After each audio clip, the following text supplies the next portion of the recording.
Boomerang মুভির teaser release হয়ে গেছে, আর বাংলা ইন্ডাস্ট্রিও এখন এরকম সাই-ফাই টপিকের উপর মুভি বানানোর জন্য প্রস্তুত, সেটা এই টিজার দেখে বোঝা যাচ্ছে। হ্যালো বন্ধুরা, welcome to my channel filmy Roy বলছি। এই টিজার দর্শকদের অ্যাট্রাক্ট করতে সফল হয়েছে, কারণ বেশ কিছুদিন ধরে টিজারটা ইউটিউবের নাম্বার 1 ট্রেন্ডিং করছিল। তবে এটা একটা অল আউট কমেডি ড্রামা হতে চলেছে, কারণ মুভির কাস্টিং আর টিজার দেখে তো সেটাই আন্দাজ করা যাচ্ছে। রজতাভ দত্ত, ফরাজ মুখার্জি, ইভেন জিৎ, সবাই ভালো কমেডি করতে পারে। যেহেতু এটা জিতের মুভি, একটা মাস অডিয়েন্সকে মাথায় রেখে এটা একটা all out Bengali commercial movie হবে। আর এই মুভিতে ভিএফএক্স এর একটা বড় অবদান থাকবে। আর টিজার দেখে আপাতত ভিএফএক্স নিয়ে তেমন কিছু বলার থাকে না, কারণ ছোট ছোট কিছু কাট ক্লিপের দ্বারা টিজারটা তৈরি হয়েছে।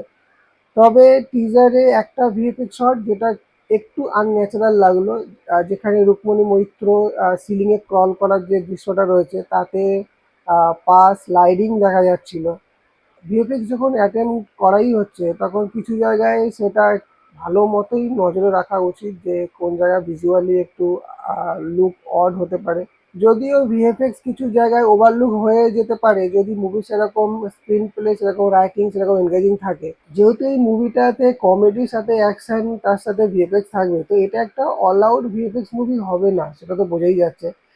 তো আমার মনে হয় যতটুকু ভিএফএক্স ইউজ হবে সেটা যদি আরেকটু ভালো কেয়ারফুলি করা যায়, তাহলে ভিজুয়ালি সেটা দেখতে ইম্প্যাক্টফুল হবে। আর না হলে দর্শকদের মধ্যে একটা নেগেটিভ ইম্প্যাক্ট পড়বে। আর কম ভিএফএক্স এর দ্বারাও যে মুভি একটা ভালো করা সম্ভব, সেটা আমরা রিসেন্টলি তেরি বাতোঁ মে উলঝা জিয়া মুভিতে দেখেছি। যে সেখানে মুভির কনসেপ্ট সাই-ফাই জনারের হলেও সেখানে কিন্তু সেই লেভেলের ভিএফএক্স ইউজ হয়নি, অথচ মুভি কিন্তু যথেষ্টই এনগেজিং ছিল। আর এই টিজারের হাইপ ক্রিয়েট করতে কিন্তু আরেকটা জিনিস খুবই অবদান রেখেছে, সেটা হচ্ছে গিয়ে এই টিজারে দেখানো সুপার বাইক। আমরা অ্যানিমাল মুভি যখন দেখেছিলাম একটা সুপার গান ছিল, আর সেই গানটা কিন্তু অডিয়েন্সকে কিন্তু একটা কৌতূহল তৈরি করেছিল। তো এই মুভিতেও আর এই টিজারে দেখানো এই সুপার বাইকটারও কিন্তু একটা এই মুভিতে হাইপ ক্রিয়েট করার একটা অবদান রাখবে। এখনো ট্রেলার আসা বাকি আছে, আর ট্রেলার দেখার পর আরো ক্লিয়ার হয়ে যাবে মুভির কনসেপ্ট সম্পর্কে। 7ই জুন এই মুভি থিয়েটারে রিলিজ করছে। আমি তো অপেক্ষায় আছি।